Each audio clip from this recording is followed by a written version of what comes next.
নমস্কার বন্ধুরা, আজকে আমি কিছু কথা বলবো আমার সেই বন্ধুদের উদ্দেশ্যে যাদের বাড়িতে ছোট বাচ্চা রয়েছে। দেখুন, আমরা মনে করি বিশেষ করে যারা 7 বছরের ছোট সেই ধরনের বাচ্চারা তারা কিছুই বোঝে না, বা বাড়ির পরিবেশ যদি সুস্থ না থাকে তারা সেগুলো কিছুই বুঝবে না। কিন্তু বন্ধুরা, সব থেকে শকিং ব্যাপারটা কি জানেন? জন্মের পর থেকে 7 বছর বয়স পর্যন্ত বাচ্চার সাবকনসিয়াস মাইন্ড সব থেকে বেশি অ্যাক্টিভ থাকে।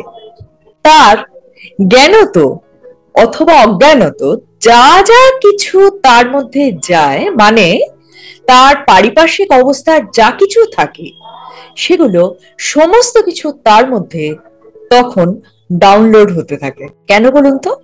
কারণ তখন তার লজিক্যাল মাইন্ড ডেভেলপ থাকে না। এই সময় তার সঙ্গে আমরা যেমন যেমন ব্যবহার করি, যা যা কথা তাকে বলি, যেভাবে বলি, সেটাই তার ভবিষ্যৎ পার্সোনালিটি তৈরি করে। এই সময় যদি তাকে অতিরিক্ত ডিসকারেজ করা হয়, কম্প্যারিজন করা হয়, সে কিন্তু আত্মবিশ্বাসী হয়ে উঠতে পারবে না বন্ধুরা।